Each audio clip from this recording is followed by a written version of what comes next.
you go.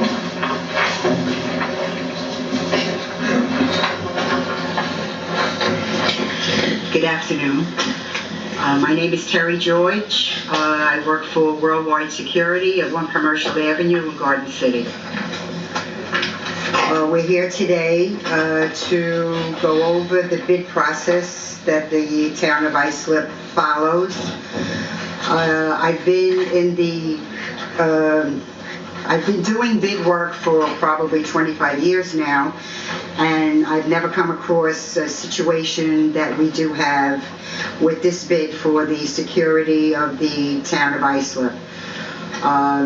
Although we are the low bidder and we've gone over the specs over and over, we meet all the qualifications that were laid out. We don't understand why there would still be a question as to why they wouldn't award us this project.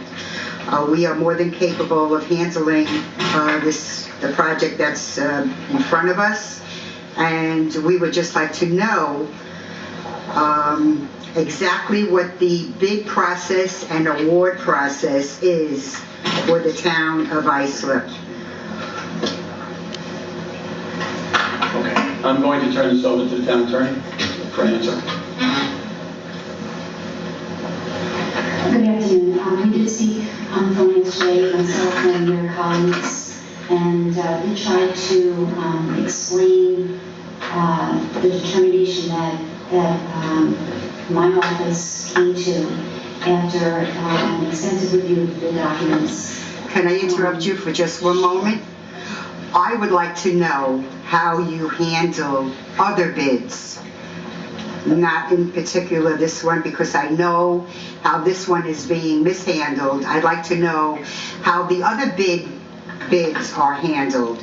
Do they go through this procedure as we have gone through numerous meetings? There was one time there were 5 of us on our way to a meeting, and 5 minutes before we were here at this location, we received a phone call that the meeting is canceled. I mean, there has been many things that we have gone through, not to mention how much money it costs in salaries for all of us that are involved in this project.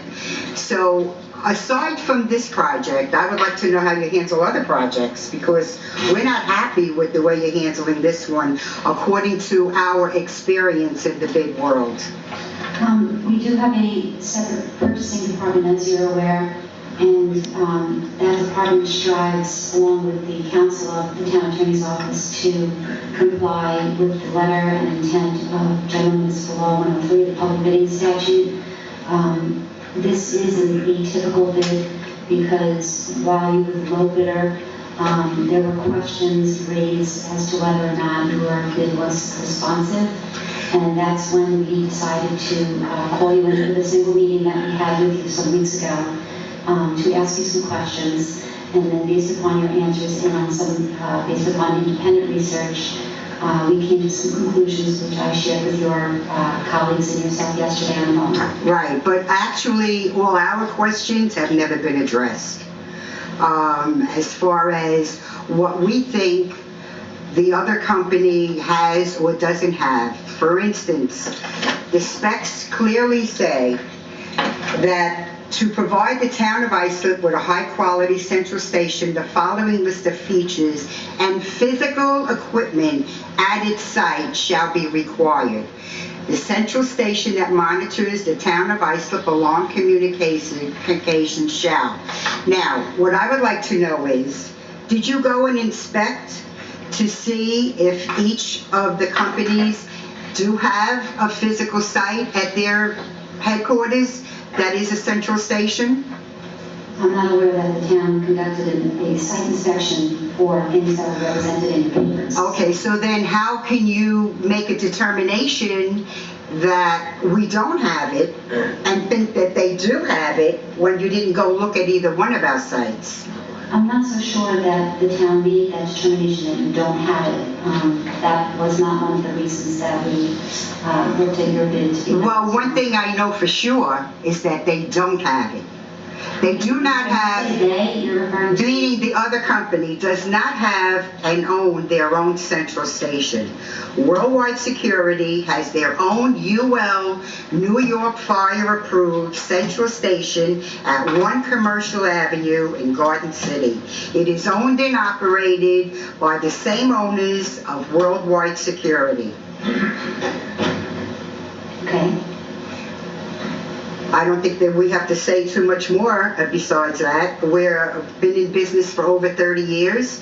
We have hundreds of school districts. In fact, we have Sayville and Bayport Blue Point as just 2 of the school districts.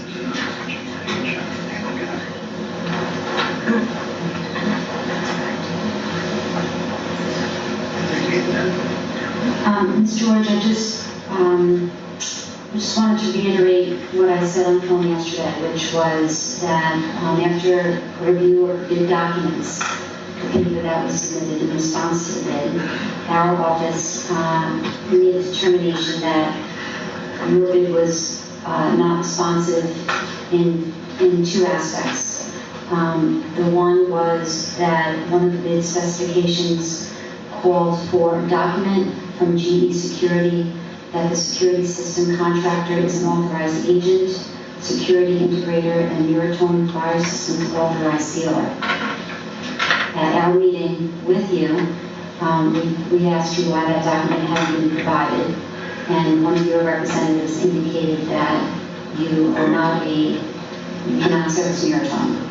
Even if it's been acquired by a separate company, you don't have the ability, you yourself, your company, to service Muratone equipment, which is what we have here at Town Hall, and what we have in Holbrook Country Club. Okay, those are 2 systems, and we do have the ability to service those systems. And we can get the equipment to service those systems. And if we can't, we are ready to replace those systems free of charge to the town of Islip at no cost, and with a system that not only we can service, that anyone can service. And just to make everyone aware in this room of the GE Security and Muratone equipment is no longer in business. They have sold to UTC, another company. Muratone will no longer be manufactured. And like I said, we are ready to replace those systems free of charge to the town of Islip. And we are over $38,000, the low bidder. Excuse me. We're really not going to, this is a public portion of the meeting. You made your statement. Please, if you're going to answer the town attorney's comments, try to be brief and to the point. There was a second reason I believe that was Okay. she was going to mention. She made a statement, and your answer was related to it, but didn't really answer what the criticism was. But number 2. Okay, number 2 was that the bid specifications require that the bidder shall hold all licenses, permits, and certifications directly. No subcontracting or third-party arrangements shall be permitted. And what we found in our review of the bid was that your company, Worldwide Securities, is actually a DBA for a corporation. And that being said, the corporation itself would be the true bidder. American Technology Securities, I think is the name. American Security Technologies. Okay. And if that is the case, then the town is entitled to know with whom it's contracting. So if Worldwide is indeed a DBA, which we discovered on with doing our own research on the Department of State website, then that information should have been disclosed to us, and then certain corporate information would have been required to have been contained within the bid documents. On at least, if you looked at the bid papers, ours, on at least 3 other pieces of paper, forms that I had to submit with that bid, it did say American Security Technologies, Inc., DBA, Worldwide Security. Worldwide Security, yeah, it did. I could show you where they are. They're on the central station papers. They're on a license. So the thing that I don't understand is that when I go to a bid opening, normally if someone wants to dispute the low bidder, it is the other vendors in the room never the customer. The customer is always willing to fight to keep the low bidder. So I am totally confused